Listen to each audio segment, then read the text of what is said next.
For over 20 years, the Atlantic Mayors Congress has provided a forum for exchanging ideas and a unified voice for municipal leaders in Atlantic Canada.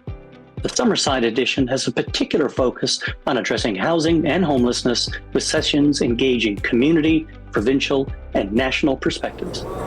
I'm Alan Dale from Gale Force Winds, and what an absolute pleasure it is to be here on day 2 of the Atlantic Mayors Congress. A lot of great conversations, a lot of cool collaboration in the room, right? People sharing ideas.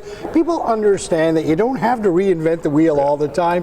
You can learn from one another, and that's what I really love about these conversations. Why don't you introduce yourself and tell us what you're up to? Yeah, my name is Mike Moffatt. I'm the Senior Director of the Smart Prosperity Institute, and we do a lot of housing research. So we look at anything from building code to zoning rules, across the board, with the goal of making sure that every family across Canada can find a suitable place to call home. Wow, that's a lofty goal, right? It is, absolutely. Dig a little deeper into sort of some of the things that you're working on to make that happen.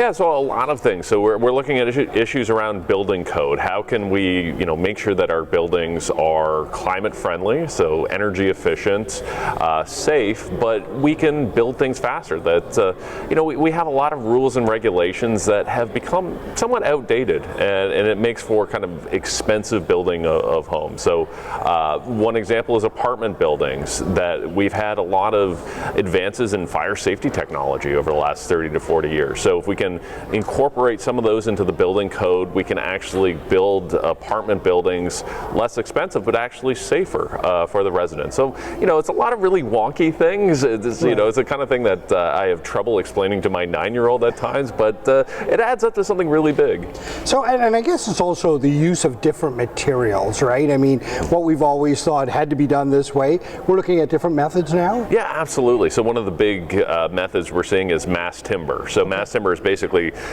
small laminated pieces of wood that are pressed together, and when you manufacture that way, it's particularly fire safe because the oxygen can't get in between the woods. It's very strong and very stable, and it's actually a faster way to construct buildings. It's almost like putting together IKEA furniture, right? Where you get these big blocks together. Right. So, and it's a great opportunity for Canada. We have a lot of wood products from coast to coast to coast.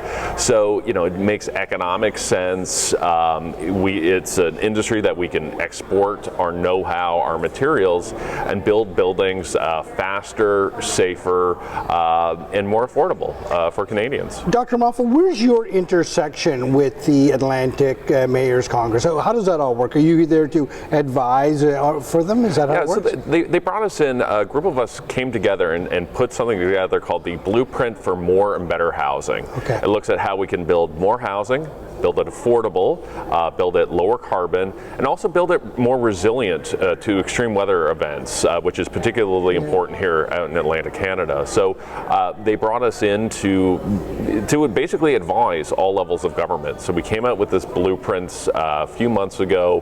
40 of our recommendations made it into the federal budget. Wow. And the federal housing plan. Now we're trying to work with provinces, work with municipalities to get more of these recommendations into their plan, again, to try and make housing more attainable and affordable for Canadians. Right. So you're basically working with all levels of government, and it sounds like you've had great success federally and now working into the municipal level. That's fantastic. Yeah, absolutely. And there's a group of 15 of us who've got together from across the country.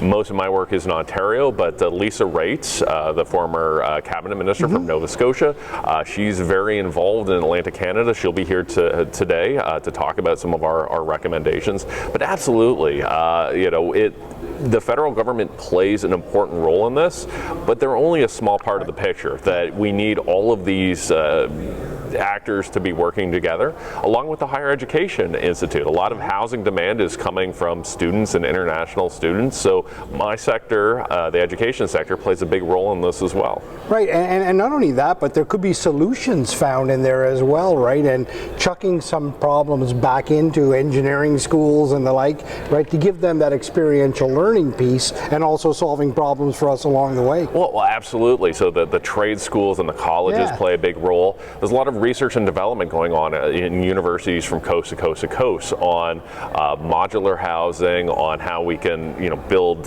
panels for homes, build those faster, again more fire safe, that kind of thing. So there's a lot of great research and development going on in our colleges and universities.